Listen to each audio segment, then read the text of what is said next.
우리 주 예수 그리스도께서 부활하셨습니다. 참으로 부활하셨습니다. 우리 주님이 부활하셨습니다. 이것이 초대 기독교 시대에 그리스도인들이 했던 인사였습니다. 여러분, 우리 주 예수 그리스도께서 부활하셨음을 믿으십니까? 죽음을 이기신 예수 그리스도의 승리, 이것은 바로 부활의 기적입니다. 이 축복된 부활절 아침에 빈 무덤의 메시지를 다시 한번 기억합니다. 천사가 여자들에게 말했던 것처럼 그가 여기 계시지 않고 그가 말씀하시던 대로 살아나셨느니라는 소식이 새로운 소망과 희망과 감사와 기쁨이 되시기를 바랍니다. 여러분, 세상에서 가장 믿기 어려운 그런 진리가 무엇일까요? 16세기에는 코페르니쿠스가 주장한 지동설이 바로 그러했죠. 당시에는 지구를 중심으로 태양이 돈다고 생각했는데 코페르니쿠스가 지구가 태양 주위를 돈다고 주장하니까요, 너무나도 혁명적이어서 그 생명의 위협까지 받았습니다. 하지만 오늘날은 이 사실을 당연하게 받아들입니다. 여러분, 오늘 마가복음 16장에 보면 놀라운 그런 장면이 나와요. 11절에서 13절 말씀에 보면 다시 한번 이 말씀을 읽어보도록 하겠습니다. 같이 읽겠습니다. 시작. 그들은 예수께서 살아나셨다는 것과 마리아에게 보이셨다는 것을 듣고도 믿지 아니하니라. 그 후에 그들 중 두 사람이 걸어서 시골로 갈 때 예수께서 다른 모양으로 그들에게 나타나시니 두 사람이 가서 남은 제자들에게 알리었으되 역시 믿지 아니하니라. 부활의 소식을 듣고도 믿지 아니하니라. 당시의 제자들과 많은 사람들이 이러한 부활 소식을 듣고도 믿지 않았다는 것을 강조하고 있어요. 예수님과 3년 동안 동고동락했던 제자들조차도 부활을 믿지 못했다는 것은 참으로 놀라운 일이 아닙니까? 여러분, 이처럼 부활은 정말로 믿기 어려운 진리입니다. 그러나 동시에 고린도전서 15장 14절에서 말씀하듯이 가장 중요한 진리이기도 합니다. 이 부활이라는 것, 예수님의 부활이라는 것은 믿기 어려운 진리이면서도 가장 중요한 진리입니다.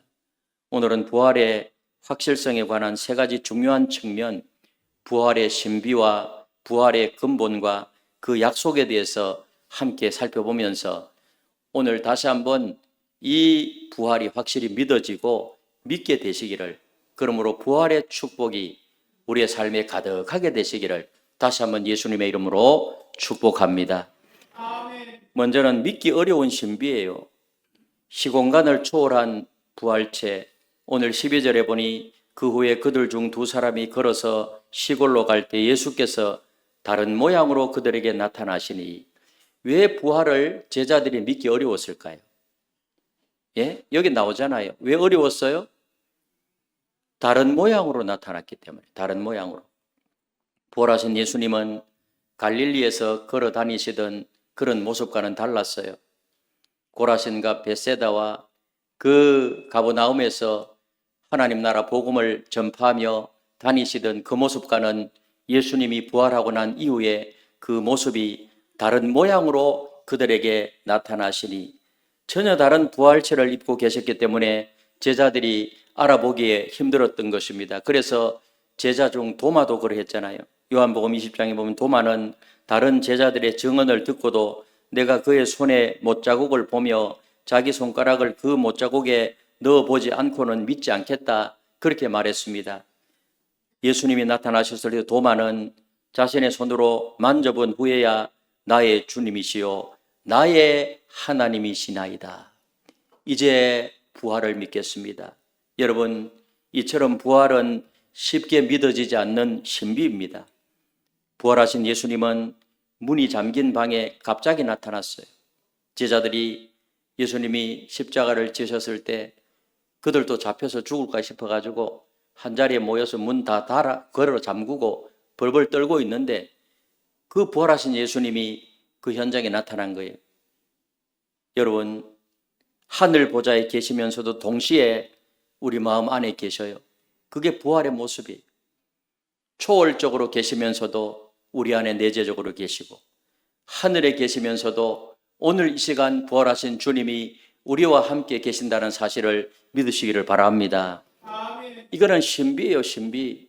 그런데 이 신비를 오늘날의 과학 개념으로 조금이나 설명해 볼 수 있을 것 같아요. 요즘 양자 컴퓨터라는 혁신적인 그런 기술에 대해서 지금 여러분 들어보셨을 겁니다. 일반 컴퓨터가 0과 1로 이루어진 그런 비트를 사용한다면 양자 컴퓨터는요, 0과 1을 동시에 가질 수 있는 큐피트를 사용해요. 뭐 비트다, 큐피트다 하는 것은 인터넷에 찾아보면 다 나와요. 그렇기 때문에 양자 컴퓨터는 일반 컴퓨터보다 상상할 수 없을 정도로 빠른 그런 속도로 계산을 할 수 있대요. 과학자들에 따르면은 양자 컴퓨터는 특정 문제 해결을 할 때 일반 컴퓨터보다 몇 배 이상 빠르게 처리할 수 있을까요?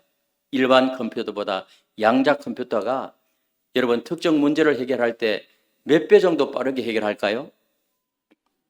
모르는 게 좋아요. 제가 가르쳐 드릴게요.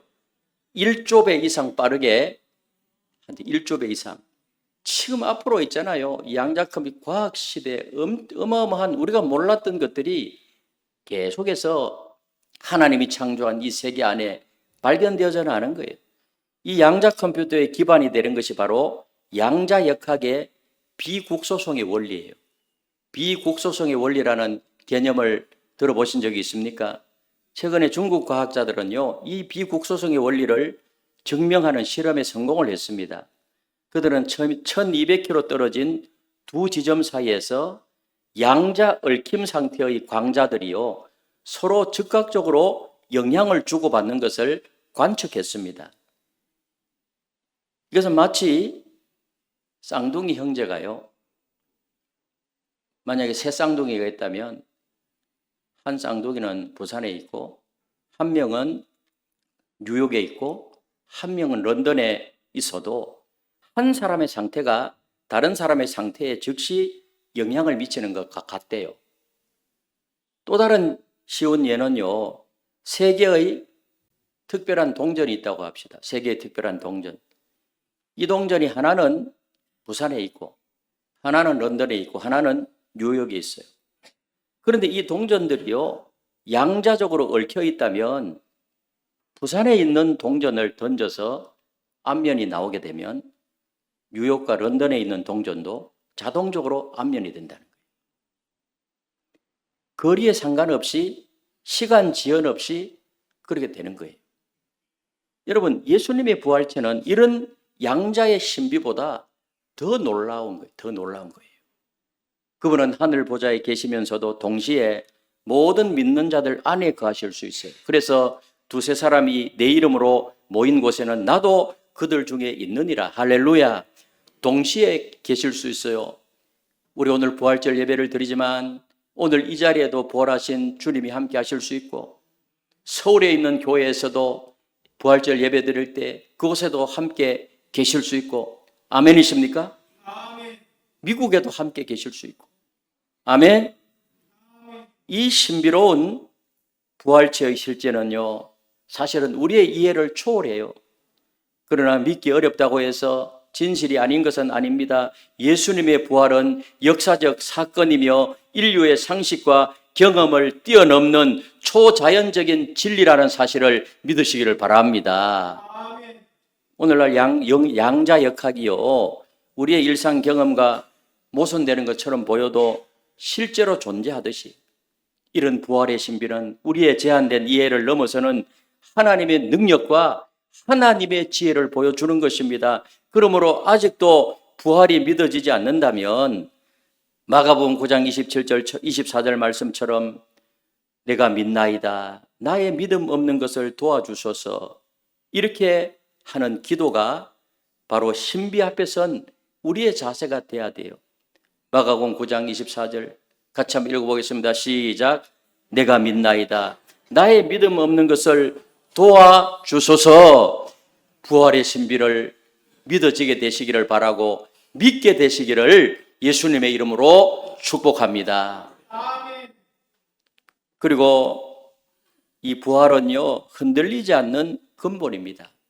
여러분, 부활은 기독교 신앙의 핵심이에요. 부활은 믿기 어려운 신비이지만 기독교 신앙에 흔들리지 않는 근본 진리입니다. 그래서 고린도전서 15장 3절 4절 말씀 우리 같이 한번 읽겠습니다. 시작. 내가 받은 것을 먼저 너희에게 전하였노니 이는 성경대로 그리스도께서 우리 죄를 위하여 죽으시고 장사지낸 바 되셨다가 성경대로 사흘 만에 다시 살아나사. 아멘. 우리 주님은 성경대로 죽으시고 성경대로 사흘 만에 다시 살아나시고 40일 후에 여러 제자들과 함께 하시다가 성경대로 부활 승천하셨고 그 예수님은 성경대로 다시 재림하시게 될 줄로 믿습니다. 고린도전서 15장 14절에서 또 이렇게 말씀해요. 같이 읽겠습니다. 시작. 그리스도께서 만일 다시 살아나지 못하셨으면 우리가 전파하는 것도 헛것이요 또 너희 믿음도 헛것이며 바울은 강력하게 호소하고 있어요.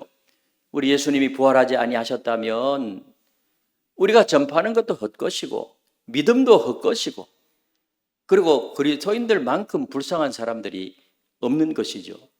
그래서 고린도전서 15장 전체 부활장을 읽어보면은요, 사도 바울이 강조하는 것은 뭐예요? 예수 그리스도가 부활하셨다는 거예요. 그 당시에 사도계인들은요, 부활이 없다고 그랬어요. 만약에 부활이 없다고 하면 예수님의 십자가에 죽으시면요, 그 실패작이에요. 부활이 있기 때문에 십자가의 죽음은 실패가 아니고 승리였다는 사실을 믿으시기를 바랍니다. 여러분, 이 말씀처럼 부활이 없다면 기독교 신앙은 완전히 무의미합니다. 부활은 우리 신앙의 기둥이요, 모든 것이 이 위에 세워지는 것입니다. 그래서 초대교회는 부활의 복음을 전파하는 데 목숨을 걸었어요. 우리 초대교회 믿음의 선배님들이요, 부활신앙, 그래서 초대교회 케르고마가 십자가와 부활이에요. 그런데 부활에 훨씬 더 초점이 맞춰져 있어요. 사도 바울의 그 복음도요, 부활에 초점이 맞춰져 있어요.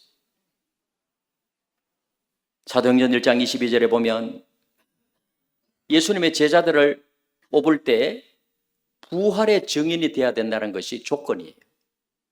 그리고 제자들은 사도행전 3장에 보면 부활을 증언했고 부활을 가르치다가 감옥에 갇히기도 했고요.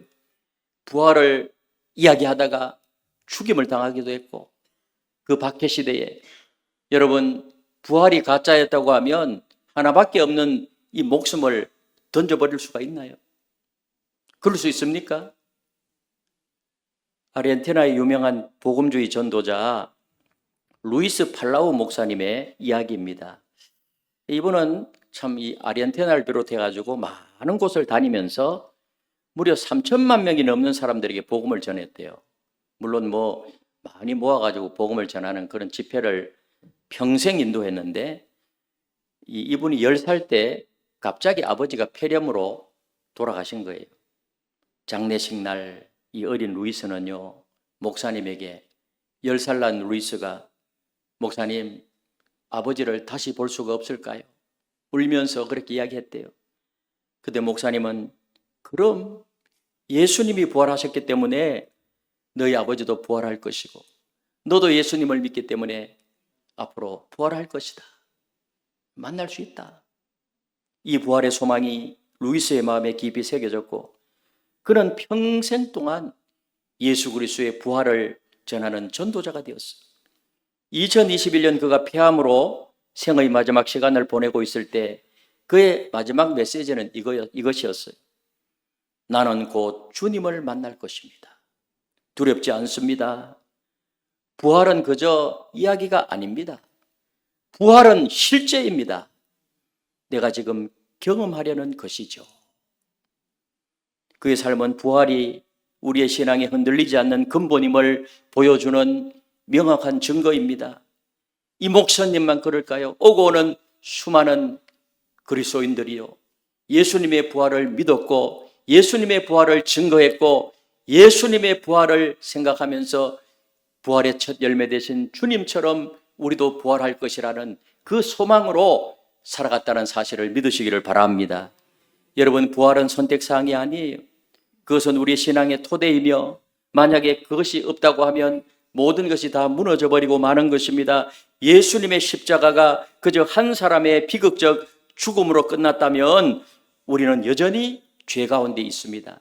만약에 죄가 있다면 주님 앞에 설 수도 없고, 죄 문제가 해결되지 않는다면 천국에 갈 수도 없고, 예수님의 부활이 없다고 한다면 여전히 우리는 죄인으로 살다가 그냥 끝나버리는 거예요. 영원한 지옥의 심판에, 그 백보자 심판으로 그 앞에 설 수밖에 없는 것이죠.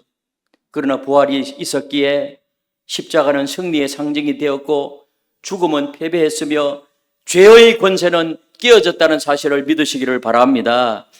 부활 없는 기독교는 마치 심장이 없는 몸과 같아요.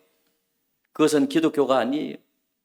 부활은 우리의 신앙의 심장이고 모든 이해와 설명의 중심에 있습니다. 부활을 믿지 않고는 기독교인이 될 수가 없어요. 그만큼 부활은 우리 신앙의 근본이에요. 근본. 기독교의 근본이에요. 기독교의 알맹이에요. 예수님의 십자가의 죽으심과 부활을 통해서 그 이름을 믿는 자들에게 영원한 생명을 얻고 하나님의 자녀가 되고, 아멘이십니까? 승리하는 인생이 될 줄로 믿습니다. 마지막으로 부활은 변치 않는 약속입니다. 부활은 단순히 죽었다가 다시 살아나는 것이 아니에요. 예수님은 나인성 과부의 아들과 야이로의 딸과 나사로를 살렸잖아요. 그런데 문제는 뭐예요? 살렸지만 그들은 다시 죽었어요. 또 이렇게 일반적으로 보면 죽었다가 살아난 사람들의 이야기가 가끔씩 있어요. 그런데 그 사람들은 다시 죽어요. 진정한 부활의 첫 열매는 예수님이라는 사실을 믿으시기를 바랍니다. 이 부활체는 죽지 않는 거예요. 영원한 거예요. 그래서 고린도전서 15장 20절에 보니 이렇게 말씀합니다. 같이 읽겠습니다. 시작. 그러나 이제 그리스도께서 죽은 자 가운데서 다시 살아나사 잠자는 자들의 첫 열매가 되셨도다. 우리 주님의 부활은 잠자는 자들의 첫 열매가 되셨도다. 첫 열매는 뭐예요? 또 다른 열매가 있다는 것이죠. 그리고 고린도전서 15장 23절에 보니 이렇게 말씀합니다. 설명해 주는 거예요. 같이 읽겠습니다. 시작. 그러나 각각 자기 차례대로 되리니 먼저는 첫 열매인 그리스도요, 다음에는 그가 강림하실 때 그리스도에게 속한 자요. 첫 열매가 있다면 반드시 그 뒤를 따르는 열매들이 있다는 것입니다.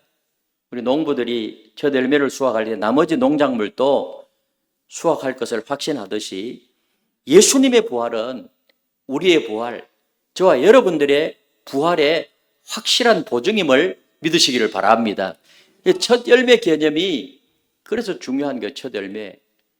그래서 이 절기를 지킬 때 첫 열매를 이렇게 드린다는 것은 제일 먼저 익은 곳을 그 보리하고 밀을 잘라가지고 성전에서 흔들면서 그 절기를 지키거든요. 초실절이라고, 초실절. 그 첫 열매를 거둔다고 하는 것은 뭐를 의미할까요? 그래서 첫 열매를 제일 먼저 익는 그 첫 열매를 거두어서 그 성전에 가서 초실절, 오늘날로 말하면 예배죠, 제사를 드리기 전에는 일반적으로 백성들이 농사 지은 것을 거둘 수가 없었어요. 그래서 거두어서 하나님 앞에 감사합니다. 하나님이 이른 비와 늦은 비를 주셔서 이렇게 곡식이 자라서 열매를 거두게 되었습니다. 하나님 감사합니다. 감사합니다. 그렇게 예배를 드리고 나서 첫 열매를 거두었다는 것은 뭐를 의미한다고요? 다른 열매도 거두게 된다는 거예요. 그게 초실절 예배예요. 그 첫 열매의 개념이 사실은 거기서 나왔어요. 그래서 예수 그리스도의 부활이 첫 열매가 되었다는 것은 여기 말씀 그대로예요. 그리스도요, 다음에는 그가 강림하실 때 그리스도에게 속한 자요. 예수님께 속한 자라는 것은 뭐죠? 예수 그리스도를 나의 구세주와 주님으로 영접하고 주님 안에서 살아가는 성도를 말하는 거예요. 아멘. 이것은 하나님의 변치 않는 약속이에요. 여러분, 그리스도 안에 속해 있기 때문에 첫 열매인 예수님이 부활하신 것처럼 여러분들도 부활하게 된다는 사실을 확실히 믿으십니까? 그런데 부활의 몸에는 놀라운 특징이 있어요. 성경에서 증언하는 이 부활체는요, 고린도전서 15장에 보니까 썩지 않는 몸이에요. 썩지 않는 몸. 그냥 자연 이 몸은요, 이 생명이 떠나가면 다 썩어요. 흙으로 돌아가는 거예요. 그리고 영광스러운 형체라고 해요. 영광스러운 형체. 예수님의 변화된 그 모습, 영광스러운 형체. 그래서 제자들이 알아보지 못했어요. 그리고 신령한 몸이라고 해요. 신령한 몸. 이 몸은 시간, 공간의 제약을 받지 않아요. 요한복음 20장에 보니 시공간의 제약을 받지 않아요. 요한계시록 21장에 보니까 애통하거나 아픔이 없대요. 이런 몸으로, 영광스러운 몸으로, 이런 부활체로 부활한다는 사실을 상상해 보세요. 신나지 않아요? 아무런 반응이 없으면 어떻게 하라는 거예요?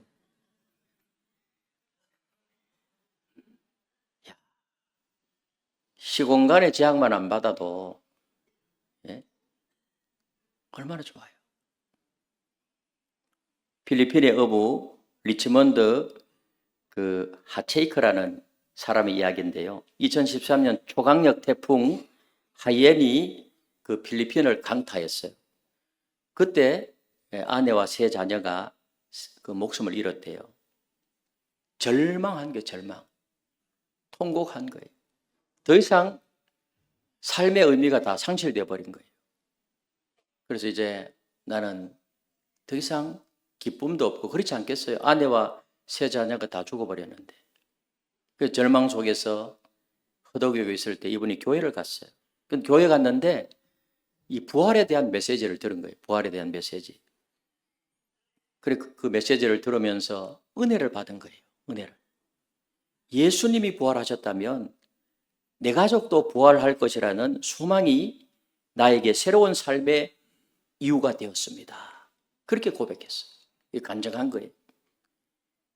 이제 그분은 다른 사람들에게 이 부활의 소망을 전하는 사람이 되었대요. 그게 삶의 의미가 되었대요. 이렇게 이야기해요. 내가 다시 웃을 수 있는 이유는 부활의 약속 때문입니다. 내 가족을 다시 만날 날이 올 것이라는 확신이 나를 지탱해 줍니다. 아멘. 부활신앙은 너무너무 중요해요. 여러분, 부활신앙은 다음과 같은 기쁨을 우리에게 줘요. 영원한 생명의 기쁨이에요. 요한복음 11장 25절에 보니까 나는 부활이요 생명이니 나를 믿는 자는 죽어도 뭐 하겠고 살겠고, 죽어도 살 줄로 믿습니다. 죽어도 살겠고. 아멘. 예수님이 직접 말씀하셨어요. 나를 믿는 자는 죽어도 살겠고 나는 부활이요 생명이니 나를 믿는 자는 죽어도 살겠고 영원한 생명의 기쁨이 있는 줄로 믿습니다. 이 기쁨을 회복하시기를 바랍니다. 할렐루야. 그리고 현재를 변화시키는 기쁨이에요.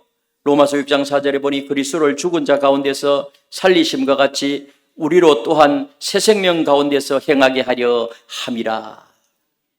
변화된 생명, 새 생명 가운데서 현재를 변화시키는 기쁨 가운데서 우리는 행할 수 있게 된 것입니다. 이런 기쁨을 누리게 되시기를 바랍니다. 그리고 고통 중에도 누리는 기쁨이에요. 빌립보 3장 10절에 보니까 내가 그리스도와 그 부활의 권능과 그 고난의 참여함을 알고자 하여 이렇게 말씀합니다. 그 고난의 참여함을 알고자 하여. 이 약속은 우리의 인생을 완전히 바꾸어요. 그러므로 죽음은 더 이상 끝이 아니에요. 시작입니다. 세상에 믿지 않는 사람은요, 죽음은 끝이라고 생각해요. 그러나 우리는 부활을 믿기 때문에 죽음은 끝이 아니라 시작임을 믿으시기를 바랍니다. 무덤은 더 이상 종착역이 아니라 출발역이에요. 사랑하는 이런 슬픔도 다시 만날 때까지의 잠시 이별로 변하는 것입니다. 이 약속이 없다면 우리는 내일 죽을 터이니 먹고 마시다. 될 대로 되라. 이런 삶의 태도를 가질 수밖에 없어요. 그러나 부활의 약속은 우리에게 영원한 관점을 주는 것입니다. 모든 행동, 선택, 고난, 기쁨이요 영원한 의미를 갖게 되는 것입니다. 오늘 어떤 투쟁을 겪고 있든지 어떠한 상실을 경험하고 있든지 부활의 약속이 우리의 어둠을 밝히는 그런 등불이 되기를 주님의 이름으로 축복합니다. 예수님이 부활하셨기 때문에 우리도 부활할 것입니다. 나도 부활할 것입니다. 예수님이 부활하셨기 때문에 이태영 목사도 부활할 것입니다. 예수님이 부활하셨기 때문에 여러분 이름 되세요. 누구도 부활할 것입니다. 아멘. 우리 주 예수 그리스도는 부활하셨습니다. 참으로 부활하셨습니다. 초대교회의 부활절 인사가 오늘 우리의 인사가 되어야 하겠습니다. 사랑하는 성도 여러분, 우리는 부활의 확실성에 대해서 살펴보았어요. 부활은 믿기 어려운 신비이지만 우리의 신앙이 흔들리지 않는 근본이요 하나님의 변치 않는 약속입니다. 예수님의 부활체가 양자 컴퓨터의 비국소송처럼 시공간을 초월하듯이 우리도 언젠가 그와 같은 영광스러운 몸을 입게 될 것입니다. 우리 예수님이 부활의 첫 열매라면 우리는 그 뒤를 따르는 풍성한 열매입니다. 그러므로 부활을 믿는 사람들은 절대로 죽음을 두려워하지 않습니다. 부활을 믿는 사람은 어떠한 고난 속에서도 소망을 잃지 않습니다. 부활을 믿는 사람은 이미 영원한 생명의 기쁨을 맛보면서 살아가는 것입니다. 오늘 부활절을 맞이하여서 다시 한번 여러분들께 도전합니다. 부활하신 주님이 지금 여러분 안에 살아 계십니다. 믿으십니까? 그 부활의 능력으로 새 생명으로 살아가게 되시기를 바랍니다. 여러분의 가정과 일터와 학교에서 부활의 확실성을 증언하는 증거자가 되십시오. 부활의 승리와 기쁨이 저와 여러분들의 삶에 흘러넘치게 되시기를, 그러므로 소망 가운데 살아가게 되시기를, 때로는 현재 어려움이 있고 고난이 있을지라도 그 부활의 영광스러운 그날을 바라보며 힘있게 믿음으로 전진하며 또 전진해 나가는 저와 여러분들의 삶이 다 되시기를 예수님의 이름으로 축원합니다.